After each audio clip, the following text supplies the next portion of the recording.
A millionaire was waiting for a taxi in the courtyard when he saw his ex stepping out of a Rolls-Royce with a little boy.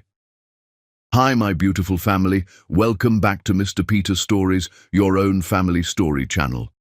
May the heavenly God bless each of you with a Christmas full of peace, love and joy. May every woman in this family feel honored, respected and cherished, the silent strength, the heart and the soul of our homes. May your health be strong, your hearts be happy, and your families thrive in unity and love. May every step you take be guided by blessings, and may every struggle be met with courage and triumph. If your heart is true, like the video, if your love is real, write, "I am with Mr. Peter." The memory burned like acid in Jai Richardson's mind every single time he closed his eyes, no matter how many years passed or how much money he accumulated in his bank accounts, or how successful he became in the eyes of the world. 9 years ago, he'd sat across from Eniola Crab in her cramped apartment, watching her hands shake uncontrollably as she placed the positive pregnancy test on the chipped wooden table between them. The 2 pink lines had been unmistakable, undeniable, life-changing. She'd been 23 years old, a nursing student juggling 2 demanding jobs to pay for school, her eyes bright with terrified hope despite the obvious fear written across her beautiful face. He'd been 25, hungry for success and climbing fast, building his first startup with borrowed money and borrowed time and ambition that wouldn't quit burning inside him.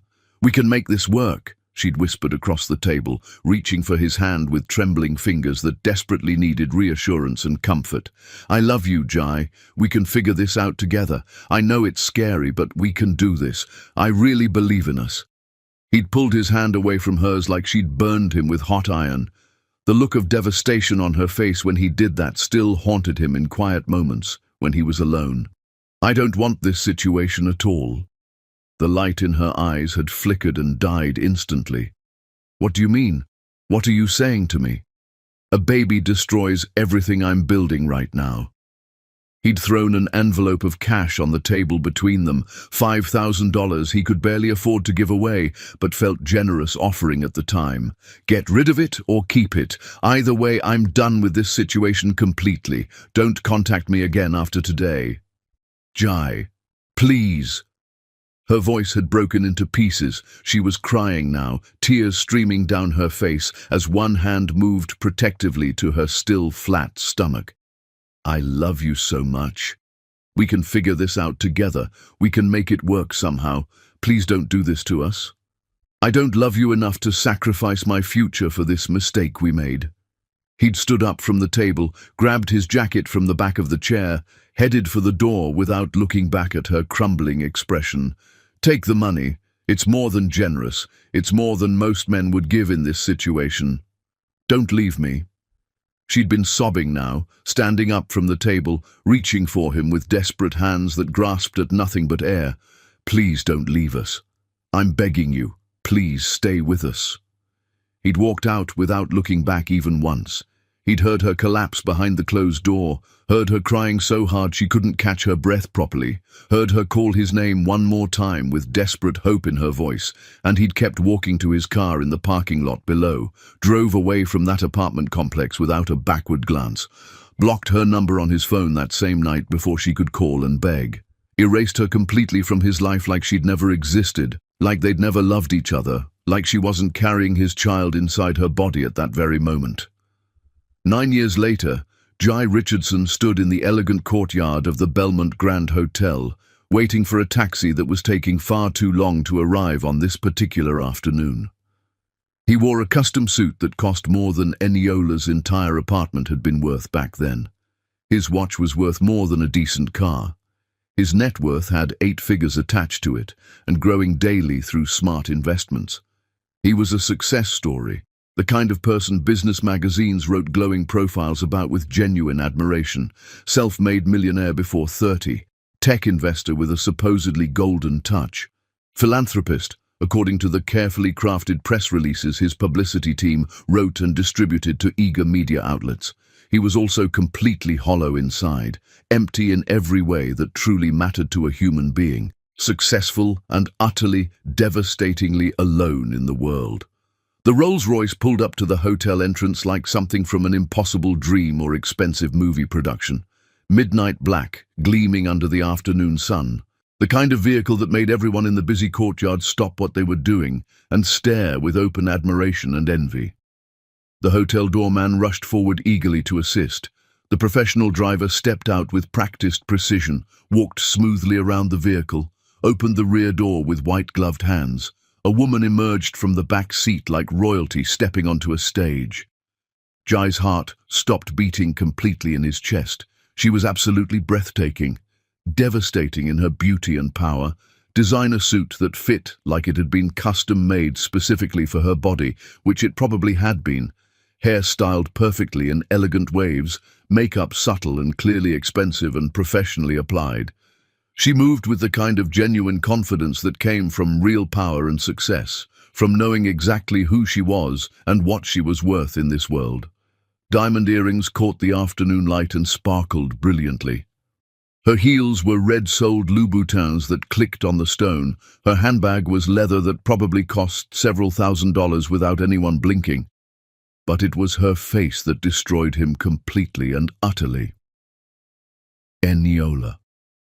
The struggling nursing student with perpetually tired eyes and second-hand clothes from thrift stores had become this, a woman who looked like she owned the entire world and everyone in it. Then a little girl stepped out of the car behind her, and Jai forgot how to breathe properly or think clearly. The child was 9 years old, beautiful and poised beyond her years, wearing a designer dress that matched her mother's elegant aesthetic perfectly. She had Eniola's graceful smile and natural confidence and presence, but her eyes were exactly Jai's, precisely his. The same unusual light brown color, the same distinctive almond shape, like looking in a mirror that showed him who he could have been if he'd been a better man who made better choices. His daughter. The reality hit him like a devastating physical blow to the chest that knocked all the air from his lungs completely. That was his child, his flesh and blood, the baby he'd told Eniola to get rid of without a second thought. The pregnancy he'd walked away from like it meant nothing at all. She was real, alive, standing just 10 feet away from him in the courtyard, holding her mother's hand trustingly. Tears started streaming down his face before he could stop them or control the overwhelming emotion flooding through him.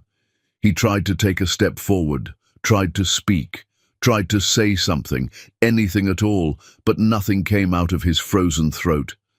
His mouth opened and closed uselessly like a fish drowning in air. The little girl noticed him first, her curious, intelligent eyes finding his tear-stained face across the courtyard. She tugged gently on Eniola's sleeve with her small hand. "Mummy, why is that man crying?" Eniola's eyes found his across the crowded courtyard. For one eternal moment, everything stopped completely. The courtyard, the hotel, the other guests, the entire world itself. It all disappeared except for the two of them, and the 9 years of absence and abandonment stretched between them like an unbridgeable chasm. Her expression was pure ice, absolute ice that could freeze a man's soul permanently. "He's nobody, darling," Eniola said, her voice carrying across the distance between them like a blade specifically designed to cut deep. "Come along now." She took her daughter's hand firmly and walked toward the hotel entrance with purposeful strides. She didn't look back at him even once. She didn't pause or hesitate for even a moment. She moved past Jai like he was completely invisible, like he was nothing, like he didn't exist, like he'd never existed at all in her world. The little girl, his daughter, his own flesh and blood, glanced over her shoulder at him once, curious about the crying stranger in the expensive suit, before her mother guided her gently but firmly through the glass doors and into the hotel lobby beyond. Jai stood frozen in the courtyard like a statue, tears running unchecked down his face, his whole body shaking with emotion he couldn't name or control. Hotel guests were staring at him now, whispering to each other behind their hands, wondering what was wrong with this well-dressed man crying openly in public like this. The doorman approached cautiously and asked if he was all right, if he needed any kind of assistance. His taxi finally pulled up to the curb, and the impatient driver honked the horn loudly to get his attention. He couldn't move a single muscle, couldn't breathe properly, couldn't process what he'd just seen with his own eyes. Eniola had succeeded beyond measure, without him, in spite of him, despite everything he'd done to her 9 years ago. She'd raised their daughter completely alone, built a substantial fortune from absolutely nothing, become the kind of powerful woman who arrived at luxury hotels in Rolls-Royces while he stood in courtyards crying like a broken man who'd lost everything that truly mattered in life. Because that's exactly what he was. Broken, shattered beyond repair. He had money and success and everything he'd sacrificed her for 9 years ago, and absolutely none of it meant anything at all. None of it filled the gaping emptiness where his family should have been all along. His phone buzzed insistently in his pocket. A message from his assistant about the important meeting he was supposed to be heading to right now.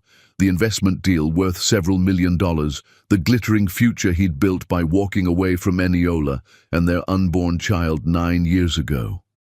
Jai looked at the hotel entrance where they'd disappeared from his view. Then he looked down at his phone screen.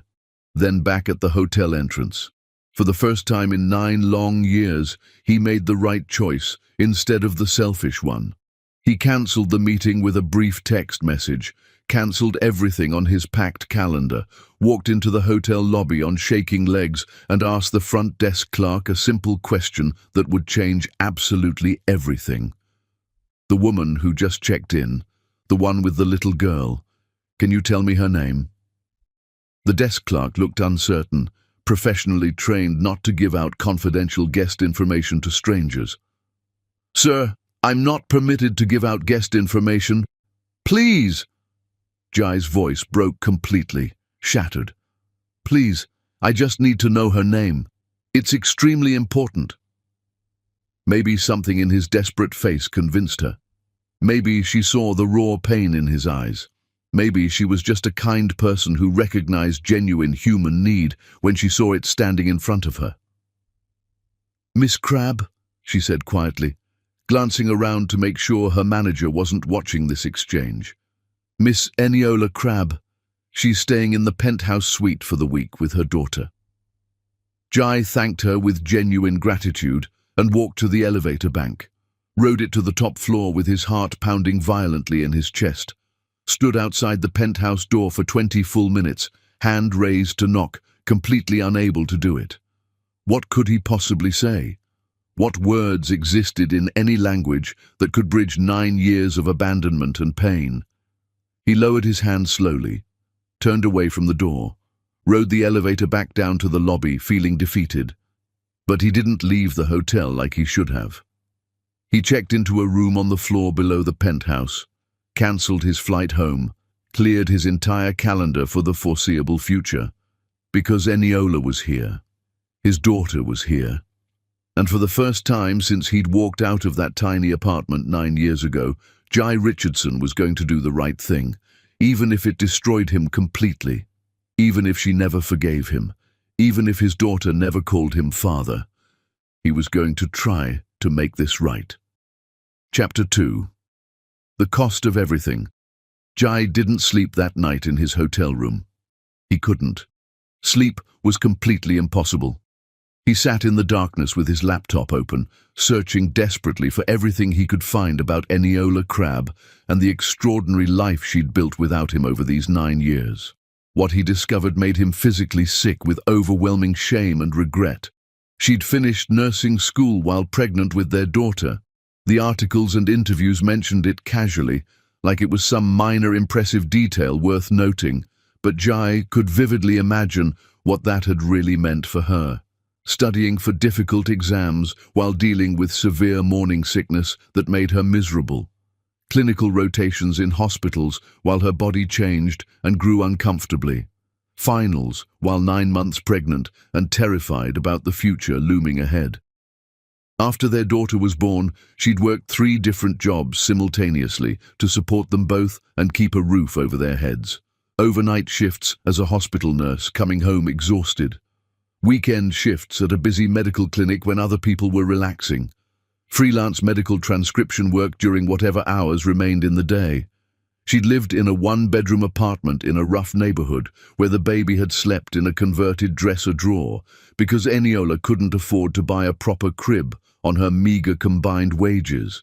She'd been completely alone through absolutely all of it. No family support system to help her, no partner to share the crushing burden. Just her and a helpless baby, surviving day by desperate day, while Jai had been celebrating his first successful funding rounds and building his company with the freedom she'd begged him not to throw away so carelessly.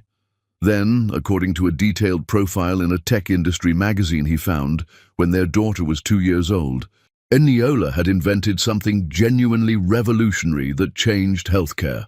A patient care software system that completely revolutionized how hospitals tracked medication administration and treatment plans, reducing dangerous errors and saving countless lives across the country. She'd built the entire complex system on a second-hand laptop she'd bought for $50 at a pawn shop, coding with one hand during her daughter's brief nap times while rocking a crying baby with the other hand when she fussed. The software had caught the attention of a major healthcare technology company.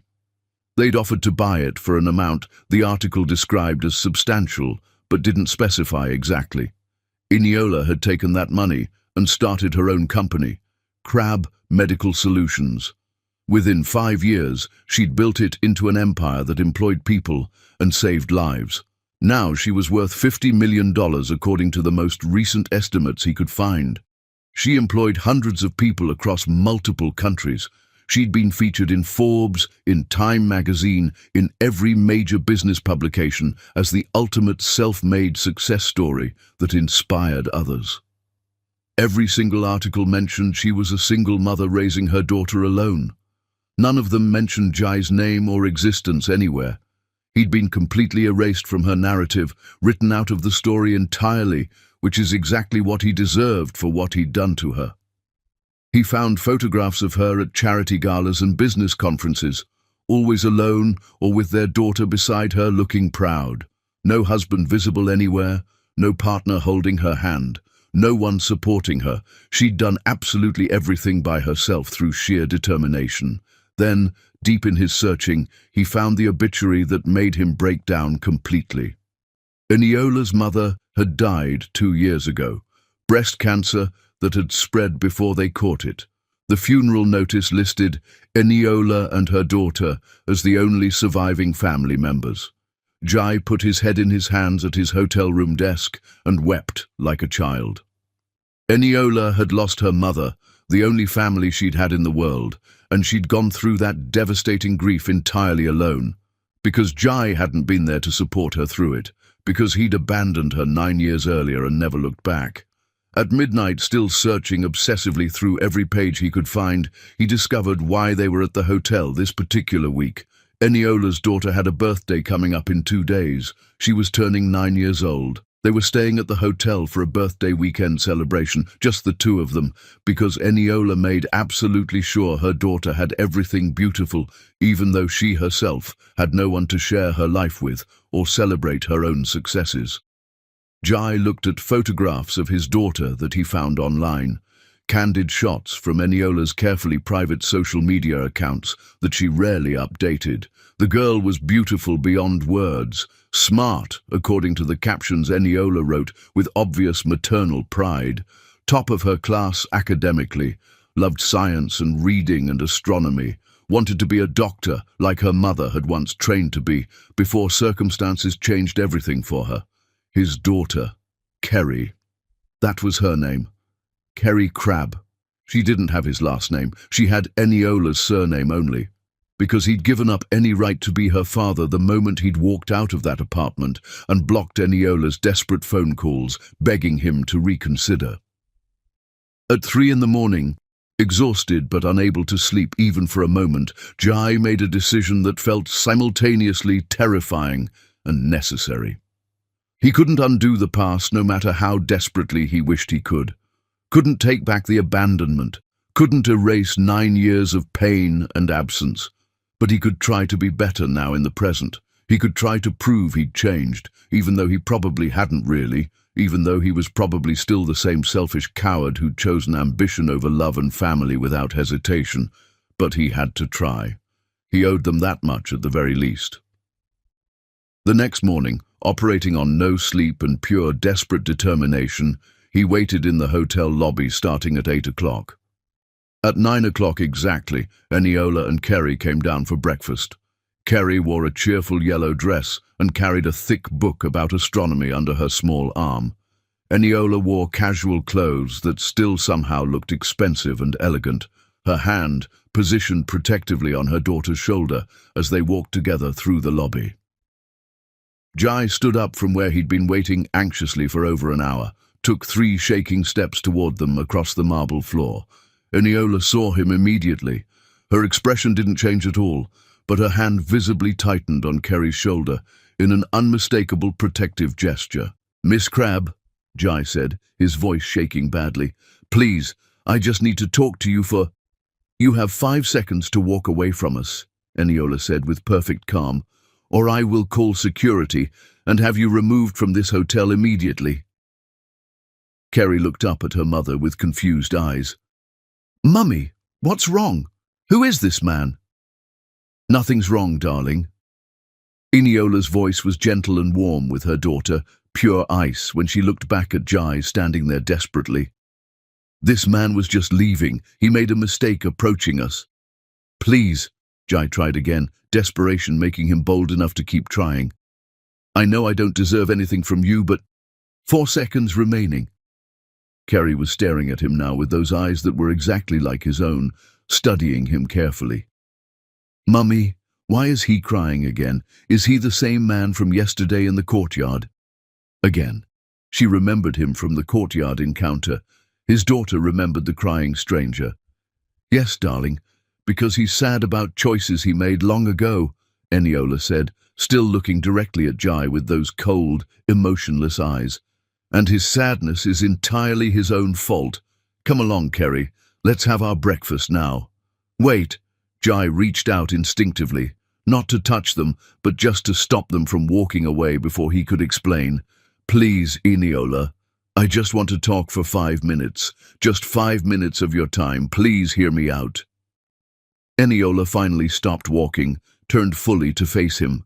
When she spoke, her voice was quiet enough that Kerry, standing beside her, couldn't hear the words, but sharp enough to cut Jai to pieces. "You want to talk? You want 5 minutes of my time? You had 9 years to want those things. 9 years while I was pregnant and terrified and completely alone. 9 years while I gave birth without anyone holding my hand through the pain. 9 years while our daughter asked me why she didn't have a daddy like the other children at school, and I had to lie to her sweet face and say, you had died, so she wouldn't feel abandoned and unwanted by her own father. You don't get 5 minutes now. You don't get anything from me. Move out of our way." Kerry tugged her mother's hand urgently. "Mummy, is he the bad man you told me about?" Jai's heart shattered into 1,000 pieces inside his chest. His daughter already knew somehow. Even without knowing who he was to her, she knew he was bad. "Yes, darling," Eniola said, never taking her eyes off Jai's devastated face. "He is exactly that man I told you about." She walked past him with Kerry's hand held firmly in hers and headed toward the hotel restaurant without looking back. Jai stood there alone in the lobby, completely destroyed, while other hotel guests stared and whispered about the uncomfortable scene they'd just witnessed. He went back to his room, feeling hollow and broken, sat on the edge of the bed, looked at his phone full of urgent messages from his assistant, his business partners, his so-called friends who only cared about his money and connections and what he could do for them. None of it mattered anymore. None of it had ever really mattered. He'd traded everything real and meaningful for nothing that would last beyond his own lifetime. That afternoon he started making phone calls, cancelled all his investor meetings for the month, cleared his calendar completely. His business partners were absolutely furious with him for abandoning commitments. He didn't care even slightly. His primary business partner called back within the hour, voice tight with barely controlled anger. You can't just abandon your commitments like this, Jai. You signed legally binding contracts with us. We have major deals closing that absolutely need your expertise and participation. You'll have to handle them without me. If you walk away from this company, we'll sue you for breach of contract. We'll sue you for everything you have. You'll lose everything you've built over the past decade. Jai looked around his luxury hotel room, thought about Eniola and Kerry just floors above him. Then sue me. He hung up on the protests. They did sue. Within a week, legal papers arrived via courier, breach of contract, fiduciary duty violations. They wanted everything he had built. Jai didn't fight it even slightly. Signed settlement agreements without reading them carefully, watched his accounts drain rapidly over the following weeks. Legal fees, penalties, settlements to investors. His fortune evaporated over 2 months. The penthouse went to creditors, the luxury car, the investment portfolio, the watch collection, everything of value he'd accumulated. Within 2 months, he was genuinely broke. Actually broke for the first time since his early 20s. $1,100 to his name. Everything else gone to pay what he owed. He had nothing material left. And he felt lighter than he had in years. Because that little girl in the yellow dress deserved a father who would sacrifice everything for her, and Eniola deserved someone who would stay no matter what it cost, even if he had to lose everything to prove it to them. Chapter 3. The Impossible Test. Jai spent the entire next day researching and planning carefully. He discovered that Kerry's birthday party was planned for the hotel's rooftop garden tomorrow afternoon. Private event according to the hotel staff, he carefully questioned without revealing too much.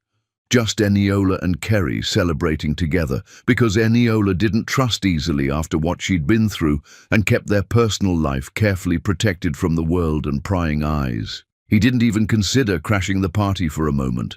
That would be selfish, would make Kerry's special day about him and his guilt instead of about her and celebrating her life.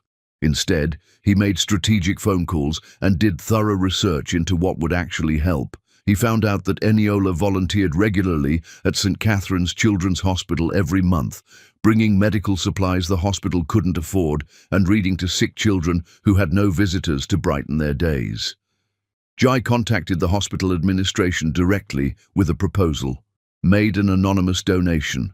His last $200,000 before the lawyers took absolutely everything else he had, specifically for new pediatric equipment that the hospital desperately needed but couldn't afford in their tight budget.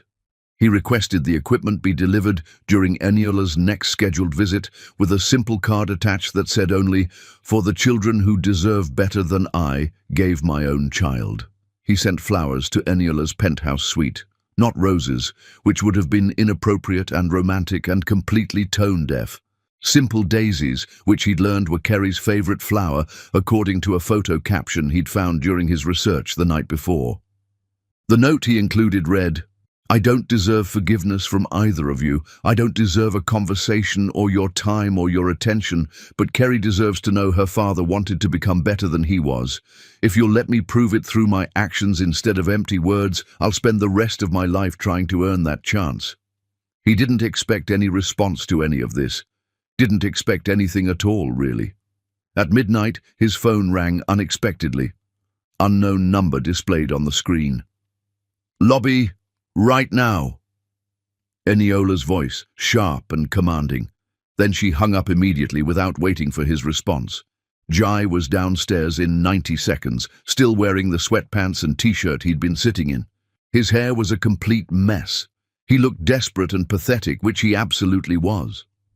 Eniola stood near the lobby fireplace, wearing a hotel bathrobe over pajamas. Even in sleepwear, she somehow looked powerful and in complete control of everything around her. Her arms were crossed defensively over her chest. Her expression was completely unreadable. "You sent medical equipment worth $200,000 to the hospital," she said without any preamble or greeting. "Yes, I did." "You sent Kerry's favorite flowers to our room." "Yes." "You claim you want to prove you've changed into a better person." "Yes. More than anything in the world." Eniola laughed, but the sound was bitter and painful to hear. "You have absolutely no idea what you're asking for. No idea whatsoever what proving it actually means or requires from you." Then tell me. Jai took a careful step closer to her. Tell me exactly what I need to do. Anything at all. I'll do absolutely anything you ask of me. Anything.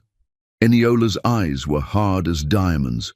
When I was pregnant and terrified 9 years ago, I asked you for anything. Stay with me. Help me raise our child. Love me the way you claimed to love me. You gave me $5,000 in cash and walked away forever without looking back. Your word anything means absolutely nothing to me. I know that. Jai's voice broke with emotion. I know I destroyed everything between us. I know I don't deserve your forgiveness or trust or even basic respect from you. Stop talking! Eniola held up one hand sharply. I don't want your apologies or your explanations or your excuses. Apologies are just empty words, and your words 9 years ago destroyed my entire life and nearly destroyed me. If you want anything from me, not forgiveness, because you will never, ever have that from me. But if you want even the smallest chance to know Kerry before she grows up hating you completely, you'll prove through actions that you've actually changed as a human being. How? Please tell me how I can prove it to you. Eniola was quiet for a long, heavy moment. When she finally spoke, her voice was steady and cold as ice. Disappear completely from Kerry's life for 6 full months. Jai felt like she'd physically punched him hard in the stomach. What? You want me to leave? You heard me perfectly. Go away from here. Go back to your regular life. Build something that actually matters to the world, not another profitable company, not more money in your bank account. Do something real that helps people the way you should have helped us 9 years ago when we needed you. Volunteer your time and energy. Work with children who desperately need father figures in their lives. Donate your time and energy, not just your money. Prove to me and yourself that you can think about someone other than yourself for 6 months without any reward. Without any recognition, without getting a single thing in return for your efforts. You're asking me to leave Kerry, to go away from both of you? I'm asking you to prove you've actually changed as a human being, Eniola said firmly. Kerry doesn't need a father who just wants to fix his own guilt and feel better about himself. She needs a father who's genuinely capable of putting her needs first, ahead of his own wants and desires and guilt. Right now, you being here confuses her. You being here is entirely about what you want from us, not what she actually needs from you. So prove it to me.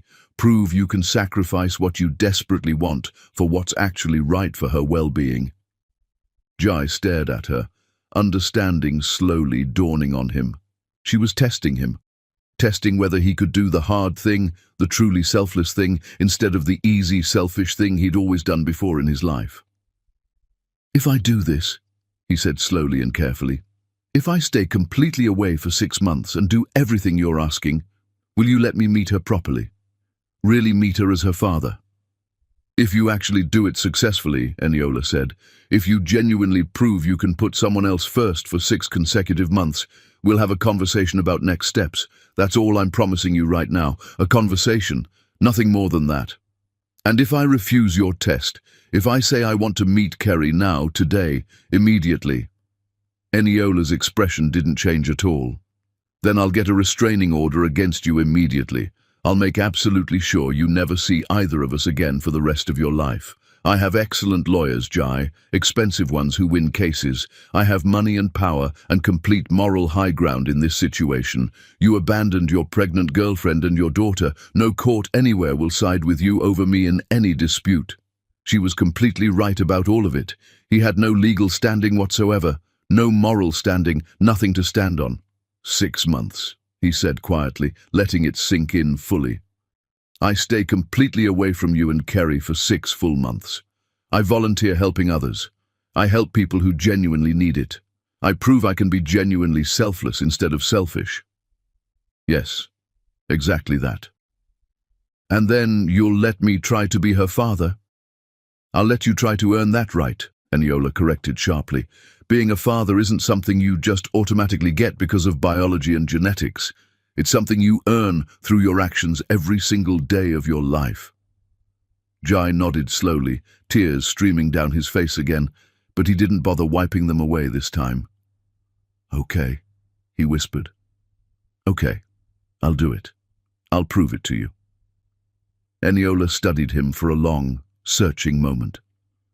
I don't believe you'll actually follow through with this. I think you'll last maybe 2 weeks before you give up and go back to your comfortable life.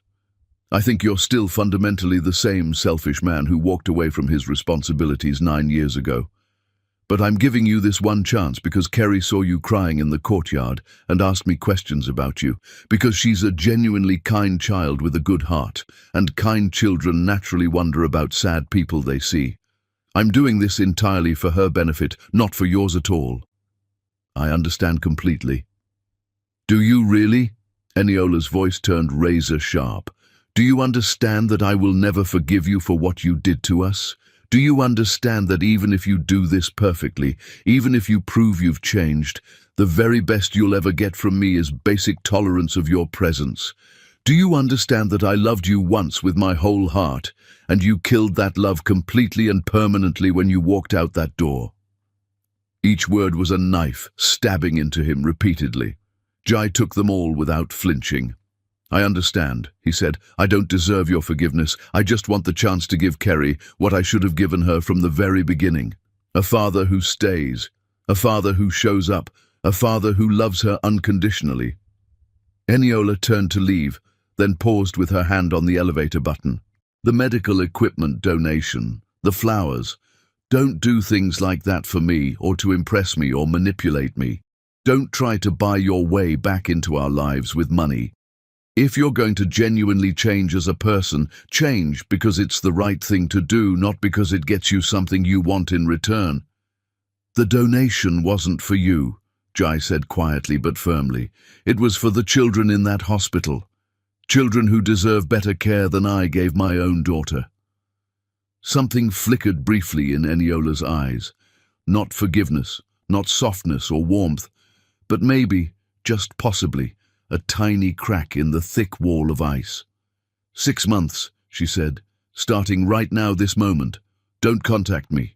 Don't contact Kerry. Don't show up at places you think we might be. Disappear completely from our lives and prove you're capable of thinking about someone other than yourself for once. Then she walked away to the elevator, back to their penthouse suite, back to the daughter he'd thrown away 9 years ago. Jai stood completely alone in the empty hotel lobby and made himself a solemn promise. 6 months. He would do this. He would prove he'd genuinely changed as a person, and then, maybe, he could start earning the right to be Kerry's father. Chapter 4. The Disappearance. Jai left the hotel early the next morning without trying to see them one more time.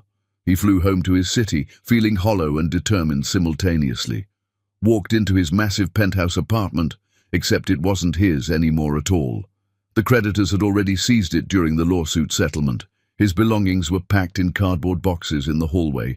A legal notice on the door informed him he had 24 hours to remove his personal items before they'd be disposed of. He had $1,100 to his name, everything else gone to lawsuits and settlements and legal fees. Perfect. He packed what little remained that he actually cared about into 2 suitcases, donated most of his expensive clothes to charity organizations, kept only practical items he'd actually need. He moved to a completely different city where nobody knew him or his reputation or his past. Found a room in a boarding house that rented by the week, $80 a week, shared bathroom down the hall, thin walls where he could hear his neighbors arguing and living their lives. Normal people living normal lives without millions in the bank. He got a job washing dishes at an all-night diner on the edge of town, minimum wage, night shifts that started at 10 p.m. and ended at 6 a.m. His hands bled from the scalding hot water and harsh industrial soap within the first week.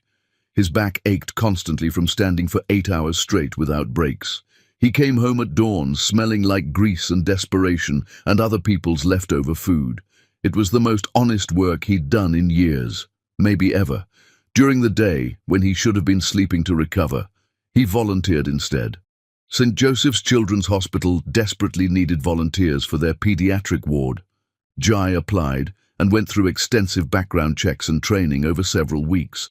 Started showing up 3 full days every week to read to sick children who had no one else. The very first day destroyed him emotionally. He met a little girl named Zara who was 7 years old and fighting leukemia that was winning. She had no hair from the harsh chemotherapy treatments, and she was so painfully small and fragile in her hospital bed, hooked up to machines. Her exhausted mother sat beside her looking terrified and utterly alone in the world. Jai read Zara a book about dragons and brave princesses who saved kingdoms. She fell asleep halfway through the story, her small hand holding his finger tightly like she was afraid he'd leave. The mother looked at him with tears streaming down her face. "Thank you so much for being here. Her father left when she got diagnosed 6 months ago, said he couldn't handle watching her suffer like this. It's just me now raising her alone and watching her fight for her life." Jai felt physically sick hearing that. "I'm so incredibly sorry you're going through this alone. People leave when things get hard and scary," the mother said quietly, staring at her sleeping daughter with love and fear mixed together. "When situations get difficult and scary, people just leave instead of staying to help." Jai kept coming back to that hospital every single week without fail. Read to Zara regularly, brought her new books about subjects she loved, sat with her exhausted mother when the treatments were particularly brutal, and just listened while she talked about her fears for her daughter's future and survival. He met other children during his volunteer shifts over the months. Jaden, who had a rare and serious heart condition that required multiple surgeries. Amara, still recovering slowly from a terrible car accident that had changed her life forever. Lucas, born with cerebral palsy and facing a lifetime of challenges ahead. Children who desperately needed people to show up for them consistently, to care about them genuinely, to stay even when things were difficult and heartbreaking. Jai showed up for all of them, every single week, without fail, rain or shine or exhaustion. He also started volunteering at a community center that specifically helped single mothers trying to survive. He didn't counsel them or try to fix their complicated lives with advice. He just did whatever practical things they needed done. Watched their children while they went to important job interviews that could change their circumstances. Fixed broken playground equipment with borrowed tools. Organized donated clothes and supplies in the storage room so mothers could find what they needed. One mother at the center, Diana, asked him directly why he was volunteering there. "Most men don't volunteer at places like this that help single mothers. They think it's not their problem." "I owe a debt," Jai said simply and honestly, "to someone I hurt very badly. This volunteer work doesn't repay that debt, but maybe it helps someone else who desperately needs it." Diana nodded with understanding in her eyes. "The someone you hurt, did they leave you because of what you did to them?" "No," Jai said quietly. "I left them when they needed me most, and it was the worst thing I ever did in my entire life." He didn't tell anyone at the hospital or community center about Eniola or Kerry or his past. Didn't post about his volunteer work on any social media platforms to get recognition. Didn't seek credit or recognition or praise from anyone for what he was doing. He just showed up consistently, day after day, week after week, month after grinding month. At night, alone in his small rented room with thin walls, he wrote letters he knew he'd never send to anyone. "Dear Kerry, today I met a little girl at the hospital who reminded me so much of you even though I've never met you properly. She was incredibly brave, even though she was obviously scared about what's happening to her. I wonder constantly if you're brave like that. I wonder what you're learning in school, what books you're reading, what makes you laugh out loud. I wonder if you ever think about the crying man from the hotel, or if you've already forgotten me completely. I hope you have forgotten me. I hope your mother protects you from knowing the full truth of what I did to both of you. You deserve so much better than knowing who I really am and what I did." He wrote hundreds of letters over the months that passed, filled entire notebooks with words for a daughter who would never read them. One day, a social worker at the hospital asked him to join the bone marrow registry. A desperately ill child needed a transplant urgently, and they were testing every possible donor they could find. Jai agreed immediately without hesitation, went through all the testing procedures. He wasn't a match for that particular child, but his information went into the national database for future potential matches. 2 months into his 6-month commitment to Eniola, he received an unexpected call. He was a perfect match for a 7-year-old boy named Thomas, who desperately needed a bone marrow transplant to survive. Did he want to donate and potentially save this child's life? The donation process was genuinely painful. Extraction directly from the hip bone under anesthesia, significant recovery time needed, extensive bruising and soreness that lasted for weeks afterward. He had to miss shifts at the diner, losing money he desperately needed for rent. Jai did it without a single moment of hesitation or regret. When the procedure was finally over, the doctor told him seriously that he'd saved Thomas's life with his donation. Jai went home to his small room and cried for hours. He'd saved one child's life, but he'd completely abandoned his own daughter for 9 years. The irony was absolutely devastating and painful. He kept going regardless of the pain, kept volunteering at the hospital, kept showing up at the community center, kept washing dishes at the diner through the nights. He lived on only a small fraction of what he earned, which wasn't much to begin with on minimum wage. What little money he had went to cheap rent and basic food. No luxuries, no comforts, no extras. At 4 months into his commitment, Zara went into complete remission from her leukemia against the odds. Her mother hugged Jai tightly and cried with overwhelming joy and relief. "You were here for all of it. Every single treatment, every bad day when I thought I'd lose her forever. Thank you so much for being here when no one else was." Jai thought painfully about Eniola going through her pregnancy completely alone. Thought about her raising Kerry alone through every illness and challenge and fear. Thought about every single bad day she'd faced without anyone to help or support her through it. At 5 months, he helped Diana from the community center get a stable job that could support her family. She'd been struggling desperately, raising 2 young kids alone after her husband abandoned them for another woman.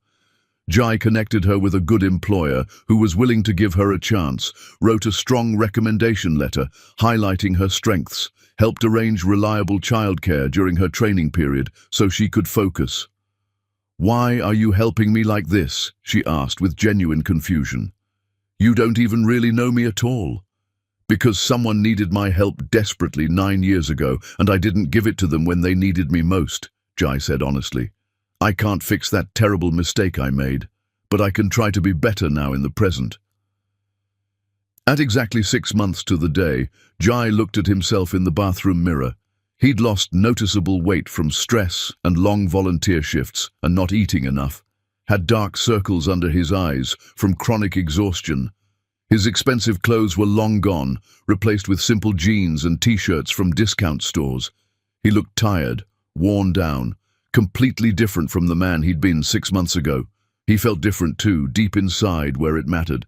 Something fundamental inside him had changed. Not completely, not enough to erase what he'd done or who he'd been, but enough to maybe, possibly be worthy of trying to be better going forward.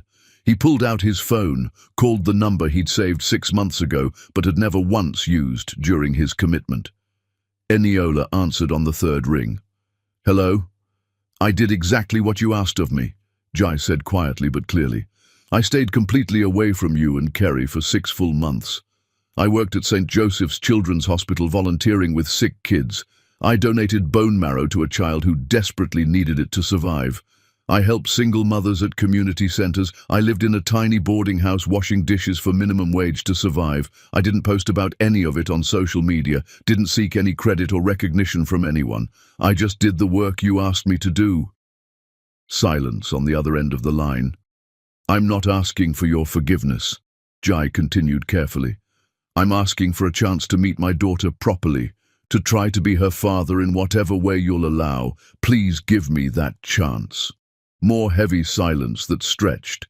Then, "Come to London," Eniola said, "this weekend. I'll text you our address." She hung up without saying anything else. Jai immediately booked the cheapest flight he could find, packed his single worn bag, used the last of his money for the ticket, prepared himself to meet his daughter for real. Chapter 5. The return London was cold and grey when Jai's plane landed early in the morning. He took a bus to save money instead of a taxi, then walked the last few blocks to the address Eniola had texted to him. A charming townhouse in a quiet residential neighborhood, nothing like the massive penthouse he'd imagined her living in based on her wealth. The house looked warm and genuinely lived in from the outside, colorful flower boxes in the windows, a child's bicycle on the front porch, a real home where people lived and loved, not just an expensive house to show off wealth. Jai stood on the sidewalk for 10 full minutes, gathering his courage and trying to calm his racing heart that felt like it might burst. Finally, he forced himself to walk up the front steps, knocked firmly on the door. Quick footsteps inside, the door swung open. Kerry stood right there in front of him. She was so much more real than photographs could ever capture.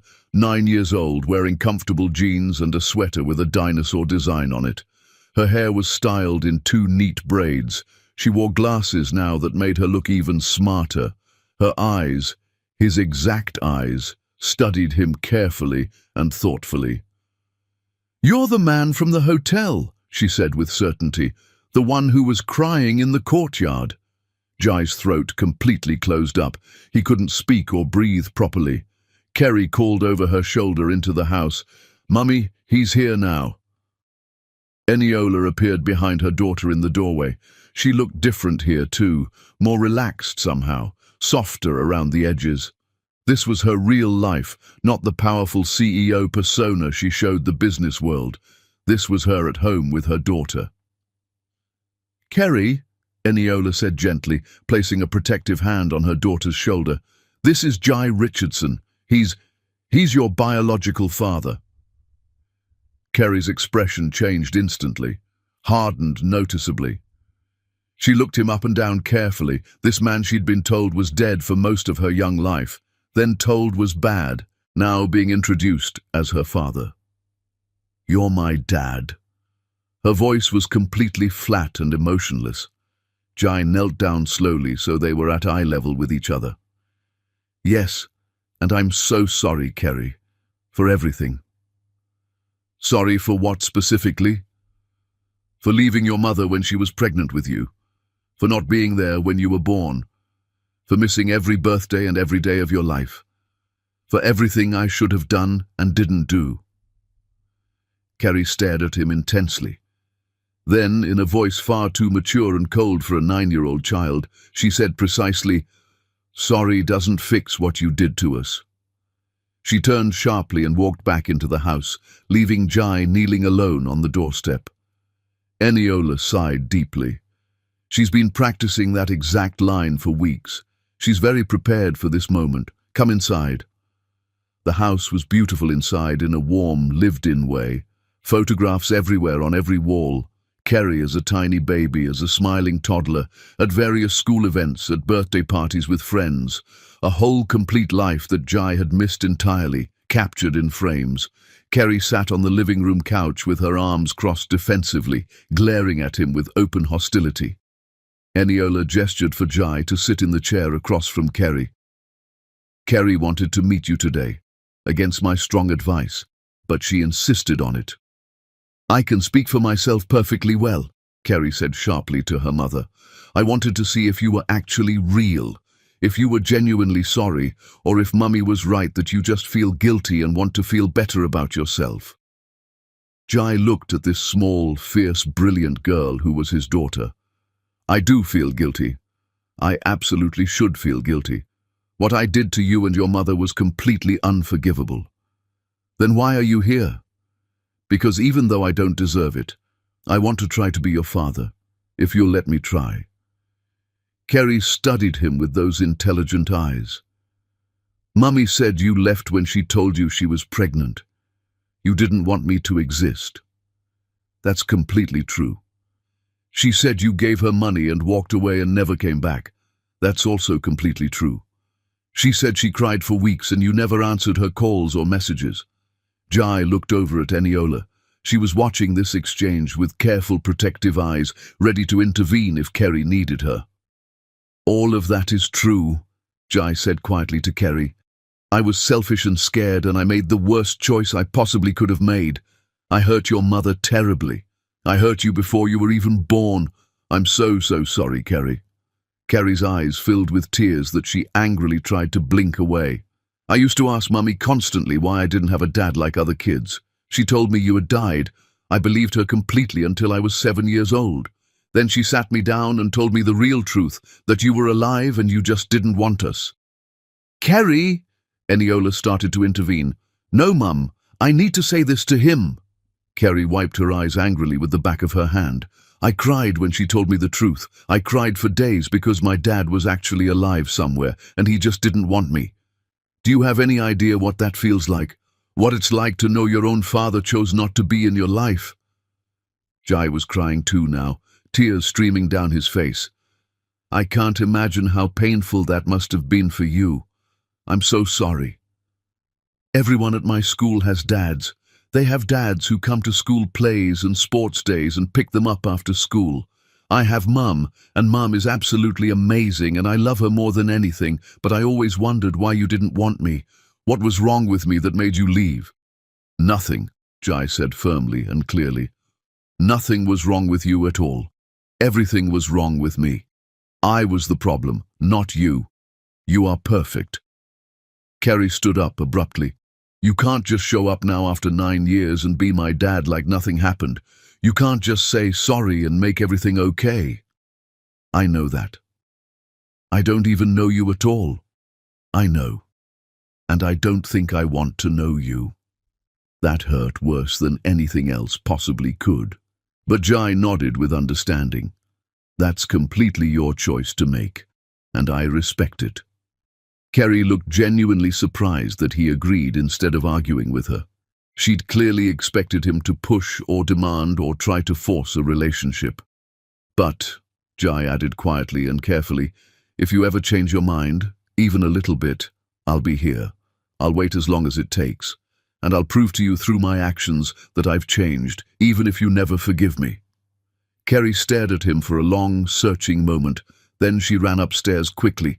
They heard a door slam shut hard. Eniola stood up from where she'd been sitting. That actually went better than I expected it would. She hates me. She's angry. There's a significant difference between hate and anger. Eniola walked to the window and looked out. I've been tracking what you did during the 6 months. I had a private investigator follow you and report back to me. Jai wasn't surprised at all by this revelation. And what did they report? You actually did everything you promised. The hospital volunteering, the bone marrow donation, the community center work. You lost everything to lawsuits, living in a boarding house washing dishes for minimum wage to survive. I said I would do it. People say lots of things they don't mean. Eniola turned to face him directly. I genuinely didn't think you'd last 6 weeks before giving up and going back to your life. I thought you'd quit when it got hard. But you didn't. I couldn't quit. This was too important to me. Eniola studied him carefully. You're different somehow. Something fundamental in you is different from before.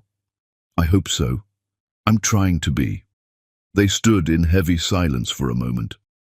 You can stay in London for 2 weeks, Eniola said finally. I'm not promising Kerry will come around or accept you. I'm not promising anything except that you can be here in the same city as your daughter, and we'll see what happens naturally. Thank you for giving me this chance. Don't thank me. I'm not doing this for you or your benefit. I'm doing it because Kerry asked me questions about you every single day for 6 months. Because she's curious despite her anger, because she deserves the chance to decide for herself if she wants you in her life. I understand completely. Eniola walked him to the front door. There's a hotel 2 blocks from here. Stay there. I'll text you tomorrow about whether Kerry wants to see you again or not. Jai nodded, started to leave, then stopped. Eniola, yes? You did an absolutely amazing job raising her alone. Kerry is brilliant and strong, and everything good that you are. Thank you for giving her such a good life despite everything I put you through. Eniola's expression softened slightly for just a moment. She's the best thing I ever did with my life. The only thing that truly mattered to me. I know, Jai said quietly. And I'm going to spend the rest of my life regretting that I wasn't there to help you raise her. He left before she could respond to that. Walked to the nearby hotel Eniola had mentioned. Checked in using the last of his money. Sat in his room and waited anxiously. The text came at 8 o'clock that night. Kerry says you can walk her to school tomorrow morning. I'll meet you outside our house at 7:30 sharp. Don't be late. Jai set 3 separate alarms on his phone. He absolutely wouldn't be late. Not ever again. Chapter 6. The wall Kerry built. Kerry didn't speak a single word to Jai the next morning during the walk to school. She walked 3 feet ahead on the sidewalk, with Eniola positioned carefully between them like a protective buffer. When they reached the school gates, Kerry went inside without saying goodbye to either of them. Progress, Eniola said with dry sarcasm. This pattern became their daily routine. Every morning for an entire week, Jai walked Kerry to school. Every morning she completely ignored him. Every afternoon he waited outside the school, and she walked past him to her mother's waiting car without a single word or glance in his direction. On day 8, it rained heavily. Kerry had forgotten her umbrella at home. Jai had brought an extra one specifically for this possibility. Here, he offered gently, walking up beside her with the spare umbrella. Kerry looked at the umbrella, then directly at him with suspicion. I don't need your help with anything. I know you don't. But it's raining pretty hard. Mum will bring the car closer to the entrance. She's stuck in traffic right now. I can see her texting from here trying to get through. Kerry hesitated visibly. The rain was getting heavier by the second, soaking through her jacket. Finally, very reluctantly, she took the umbrella from his hand. They stood together under it while waiting for Eniola's car to arrive. Kerry still didn't speak to him, but she didn't move away either. Small victory. Progress. The next week, Kerry had an important school project due. She needed to build a detailed model of the entire solar system. Eniola was working late at her office, some kind of crisis at her company that needed immediate attention and her personal involvement. Jai was at the house helping prepare dinner when Kerry came downstairs carrying her project supplies, looking frustrated and upset. What's wrong? He asked carefully. Nothing, Kerry said automatically, defensively. Kerry!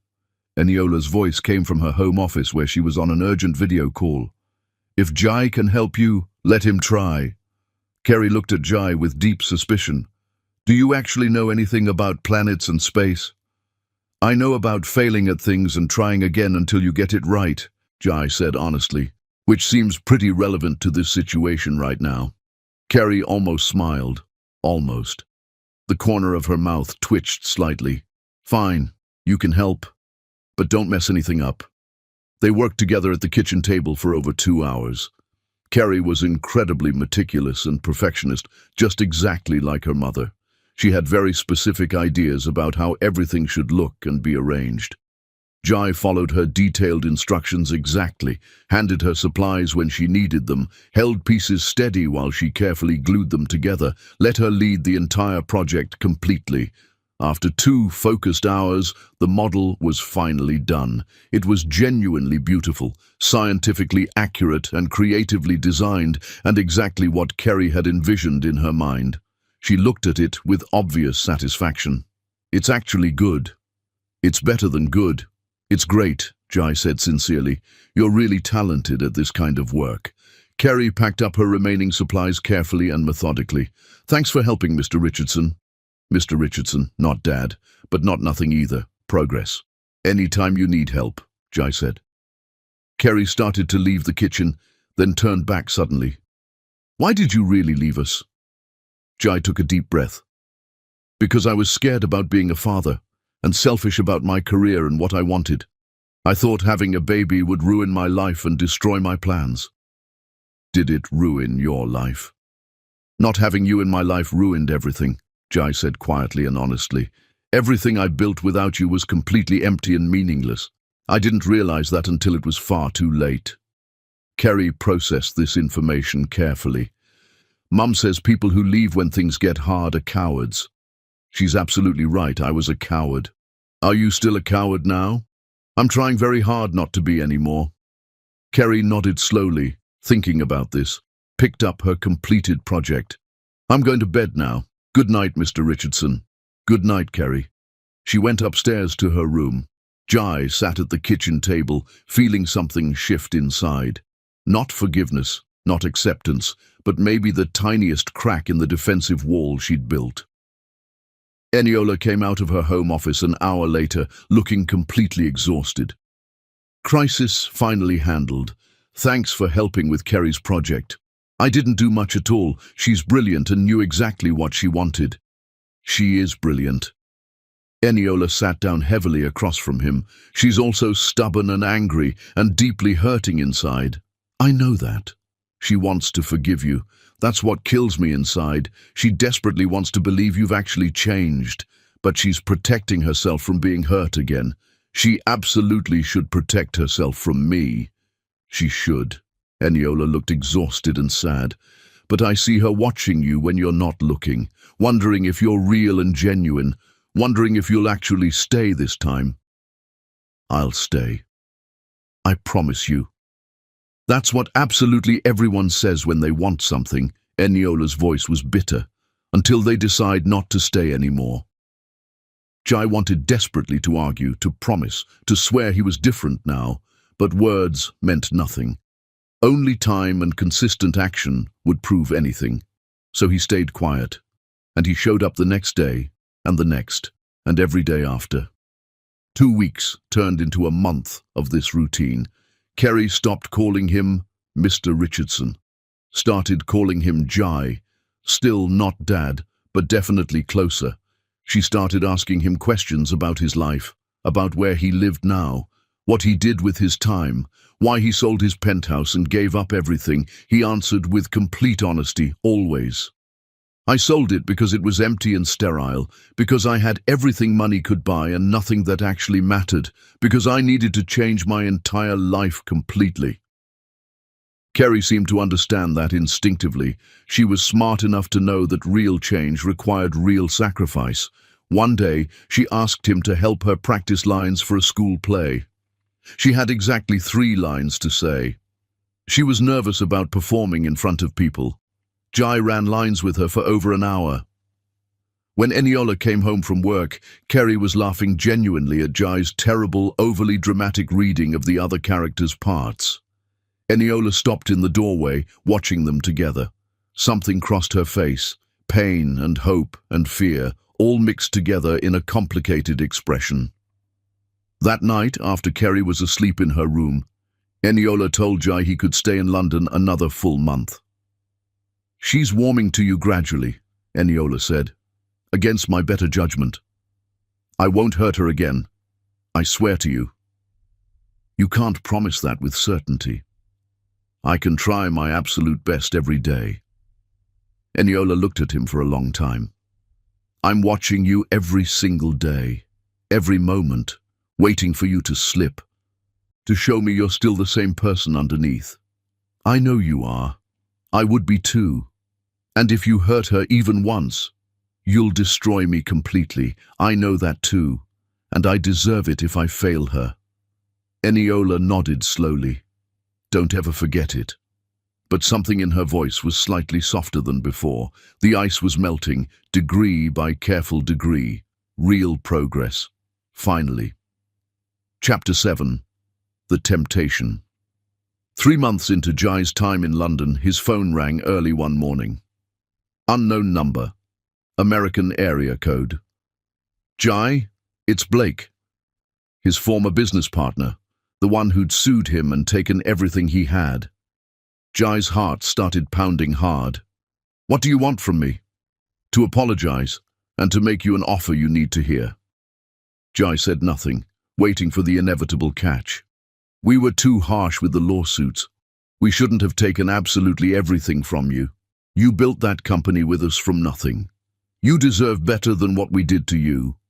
I breached contract. You had every legal right to sue me for everything. Still, we've been talking, the partners and I. We want to make it right. Come back to the company. We'll give you full equity again. Restore what you lost. Full partnership with decision-making authority. You could be back in the game within 6 months. Back on top where you belong. Jai's heart pounded violently in his chest. Everything he'd lost, his fortune, his reputation, his success, all of it offered back to him. There's a catch, isn't there? There's always a catch. You'd need to be in San Francisco full-time, starting next month. We have 3 major deals closing that absolutely need your expertise and participation. There it was, the real condition he'd been waiting for.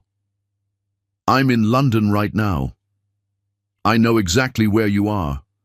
But whatever you're doing there, it can wait, can't it? This is your future we're talking about. Your fortune. Everything you worked your whole life for. Don't throw it away permanently for whatever this temporary thing is.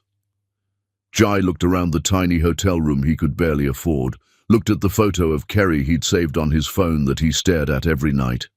I need to think about it. Don't think too long. This offer expires in exactly 2 weeks. After that, we're moving on without you permanently and you'll never get this chance again. Blake hung up. Jai sat on the bed, head in his hands, entire body shaking. Everything he'd lost, right there, offered back. His old life, his fortune, his success. The respect he'd once had. All he had to do was leave London, leave Kerry, leave Eniola, go back to San Francisco and his old life. He could visit though, couldn't he? Holidays, summer vacation. Kerry would understand eventually. She was smart enough to understand, wouldn't she? Over the next week, the temptation grew exponentially. Blake sent detailed contracts to his email, financial projections, numbers that made Jai's head spin, what he'd earn in the first year alone, what he could rebuild over 5 years, the empire he could have again. Jai caught himself looking at luxury apartments in San Francisco online late at night when he couldn't sleep, caught himself calculating how often he could realistically visit London, once a month, every 6 weeks. That wasn't so bad, was it? Caught himself packing his suitcase one night at 2 in the morning. Kerry noticed he was distracted during their morning walks to school. You okay, Jai? You seem weird. Not Dad. Still just Jai. Yeah, just thinking about some things. That night, Eniola asked directly, What's wrong with you this week? You've been different, distant. What's going on? Nothing's wrong. She didn't believe him for a second, but she didn't push further. 2 weeks passed like torture. The day before Blake's offer would expire forever, Jai made a decision that felt inevitable. He booked a flight to San Francisco for the next morning, used money he didn't really have, packed his bag methodically, carefully, wrote a note to leave for Eniola on the hotel desk. Something important came up that I have to handle. I have to go back to San Francisco for work. I'm sorry. I tried to make this work, but I can't. Please tell Kerry I'm sorry. I'll send money to help support her. I'm sorry. He stood in his hotel room, bag packed completely, note written carefully, taxi already ordered and waiting downstairs in the street. Everything he'd lost was waiting for him in California, his future, his fortune, his entire life as he'd known it. Everything he'd found was here in London. Kerry, Eniola, a chance at being a real father for the first time.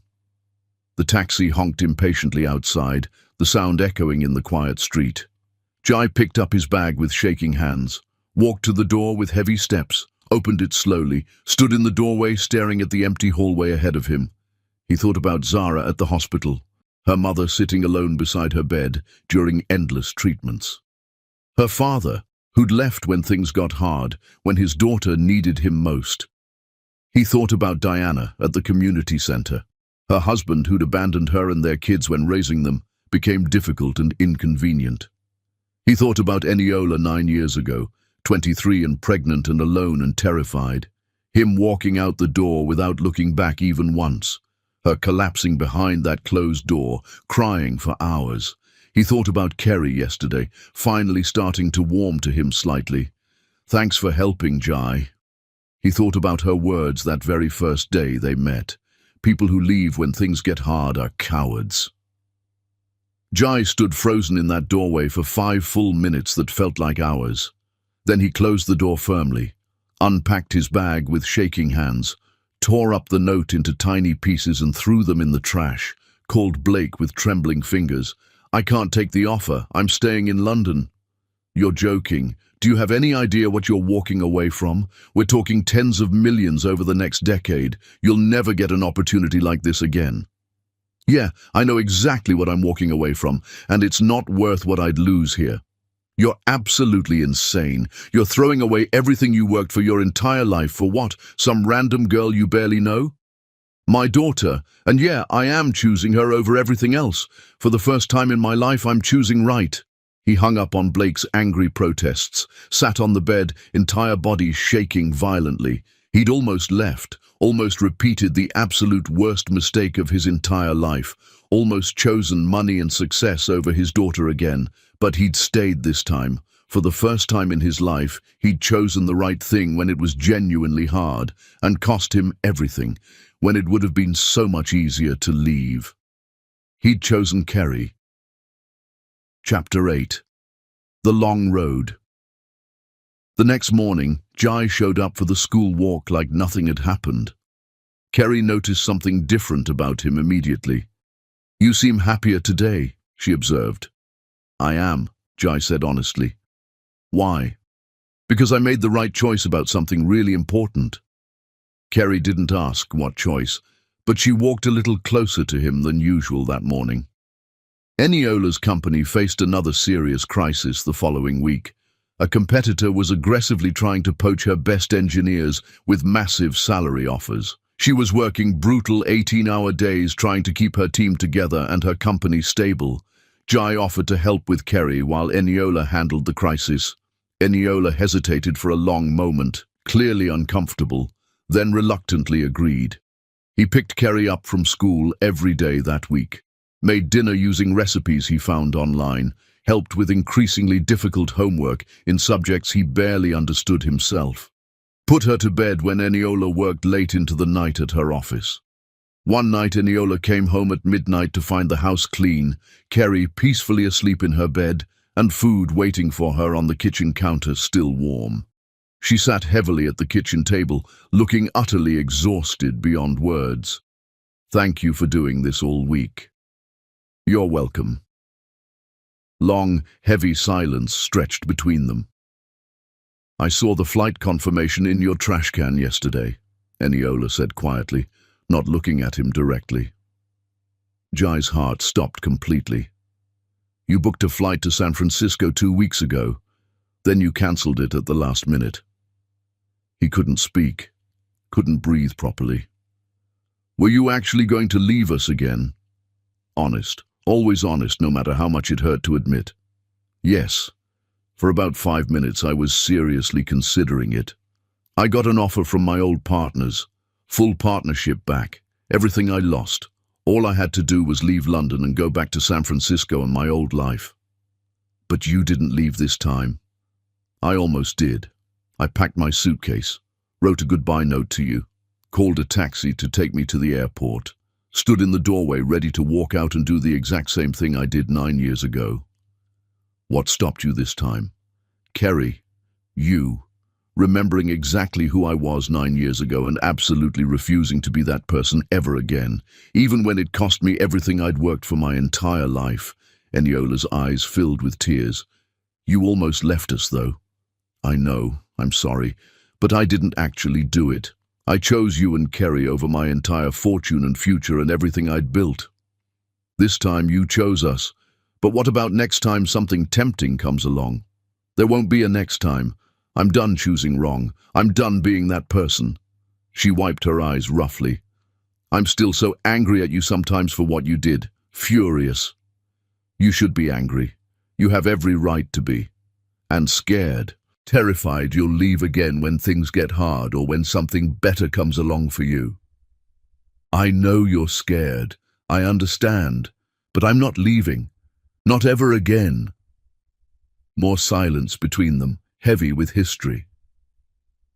"I'm not ready to forgive you yet," Eniola said carefully.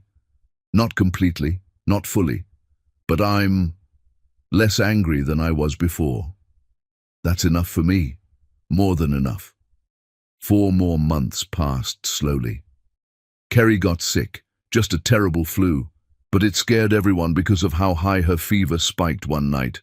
Jai stayed up with her through multiple nights of fever spikes and chills, read to her when she couldn't sleep through the discomfort, made soup when she could finally eat something solid. Kerry recovered after a difficult week. She looked at Jai differently after that experience. "You stayed," she said quietly one afternoon when they were alone. "Of course I stayed. When I was really sick with the high fever, you stayed right here with me. Didn't go anywhere. I told you I would stay." "Yeah, but—" She struggled with finding the right words to express what she meant. "My friend Sophia's dad promised he'd be there when she got really sick last year, but then he left anyway when it got too hard. Said he couldn't handle watching her suffer." Jai knelt down beside her chair. "I'm never leaving you, Kerry, no matter what happens, even when it's hard, especially when it's hard." Kerry hugged him suddenly, unexpectedly, first time she'd initiated any physical contact. "Thanks, Dad. Dad." Jai held her carefully, tears streaming down his face. Real progress, finally.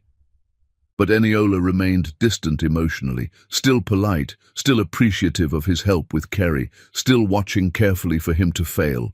He understood completely. Trust took time, more time than he'd given, maybe more time than existed. So he kept showing up regardless, kept being there, kept proving through consistent action, not empty words. Month 7 in London, month 8, month 9, every single day without fail, he stayed. Chapter 9.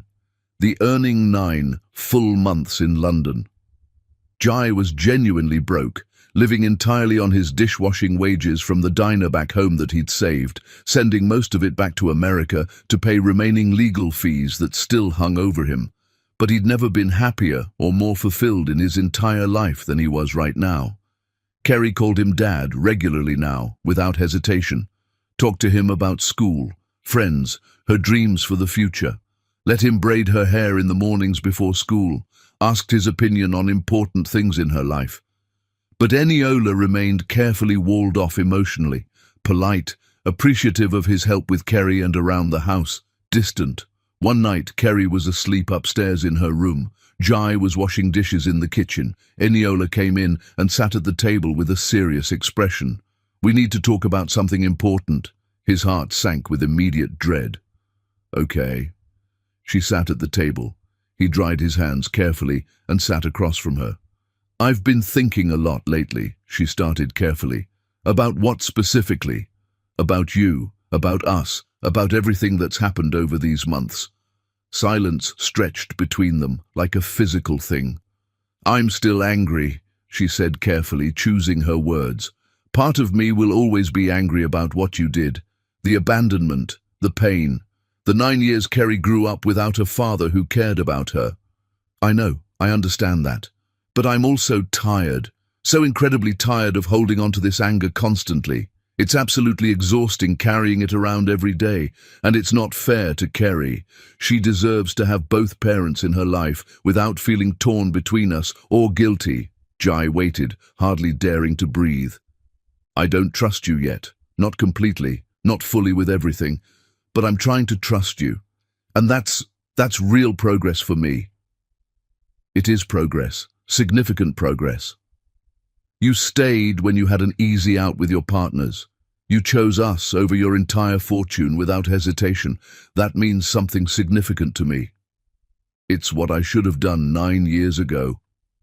"Yes, but you couldn't change the past, no matter how much you wish you could. You can only be better now in the present, and you are genuinely better than you were. I see it clearly every day." Tears started falling down her face. "I forgive you, Jai." He couldn't breathe, couldn't process what he was hearing her say. "Not because you deserve my forgiveness. You don't deserve it. But because holding on to unforgiveness is slowly destroying me from the inside. Because Kerry loves you deeply, and you've proven beyond doubt you love her back. Because I desperately need to move forward, instead of staying stuck in the painful past forever. Eniola, I forgive you for leaving me when I was pregnant and terrified. For the abandonment, for all the pain you caused over 9 years. I forgive you." She was crying openly now without trying to hide it. Jai was crying too. But forgiveness doesn't automatically mean trust. Trust takes significantly more time to build. Maybe years, maybe forever. I honestly don't know if I'll ever fully trust you not to leave again when things get difficult for you. I understand that completely. Do you really understand? Yes. I'll spend the rest of my entire life proving I won't leave. Every single day for as long as I live, I'll prove it through actions. Eniola wiped her eyes. That's all I can ask from you. They sat in heavy silence. Something fundamental had shifted between them. Not healed completely, but shifted significantly in the right direction. Thank you, Jai whispered. Don't thank me. This forgiveness is for me as much as it is for you. I needed to let go of the anger that was eating me alive, to stop letting the painful past control my present and future. She stood to leave, started walking toward the stairs, paused. You're a genuinely good father to Kerry now. Whatever else happened between us in the past, you're being exactly the father she needs in the present moment. That matters enormously to me. Then she went upstairs to her room. Jai sat alone in the kitchen, completely overwhelmed by what had just happened. Forgiven. Not completely, not perfectly, but forgiven. He'd earned his way back into their lives, not through money or grand gestures or dramatic moments, through time, through consistency, through staying when leaving would have been infinitely easier for him, through choosing them. Every single day. Chapter 10. The Earned Beginning. Kerry's 10th birthday arrived on a perfect spring day with clear blue skies and warm sunshine. She wanted a small, intimate party, just family, which now meant Jai and Eniola together, and a few of Kerry's closest school friends. They decorated the back garden together with colourful streamers and balloons. Eniola made Kerry's favourite chocolate cake from scratch in the kitchen. Jai set up games and activities, running around excitedly like an overgrown child who'd forgotten his age. Kerry laughed genuinely at him. Dad, you're acting worse than my friends are. Dad. She said it naturally now, easily, like it had always been that way from the beginning. The party was beautiful and perfect in its simplicity, simple and full of genuine love. Kerry blew out her candles and made a silent wish with her eyes closed tight. What did you wish for? One of her friends asked curiously. Kerry looked at Jai and Eniola standing together, both smiling at her. It already came true. After her friends left in the late afternoon, the three of them sat together in the peaceful garden. Kerry between her parents, happy and healthy and completely loved. This was honestly the best birthday ever, Kerry said contentedly. Thank you both so much. You're very welcome, sweetheart, Eniola said warmly. Kerry looked at Jai seriously. I'm glad you came back, even though it took you 9 years. I'm really glad you're here now. Jai hugged her tightly. I love you so much, Kerry. I love you too, Dad. She went inside to play with her new birthday presents, leaving Jai and Eniola alone in the garden as the sun began to set. She's genuinely happy, Eniola observed quietly, because of you. You raised an incredible daughter all alone. We have an incredible daughter, Eniola corrected gently. You're part of this family now. Jai looked at her carefully. Can I ask you something personal? Anything. Will you let me love you again? Not the way I did before when I was selfish. Better this time. The right way. The way you always deserved from the beginning. Eniola was quiet for a long moment, thinking. I don't know if I'm ready for that yet. The trust is there now, mostly. But romance. I need more time to process everything that happened. I understand completely. Take all the time you need. But ask me again in a year, she added softly, smiling slightly for the first time. After you've proven you can stay consistently through ordinary days, not just crises. After I've had real time to remember what it feels like to let someone in romantically. I'll wait as long as you need, forever if that's what it takes. Good, because I think I might want to say yes, eventually. They sat together watching the sunset paint the sky in brilliant colors. Two people who'd utterly destroyed each other finding their way back through their daughter. Kerry called from inside the house. "Mum! Dad! Come see what I made with my new art set." They went inside together, a family, not perfect, not without permanent scars that would always remain, but whole. Jai had spent 9 years running from the best thing that ever happened to him. He'd wasted precious time and hurt people deeply and built a meaningless life. But now he was here, with his daughter, with Eniola, building something real and lasting, a second chance, earned through sacrifice and time and unconditional love, not given freely, earned through suffering and change, and he would never, ever take it for granted again. The end.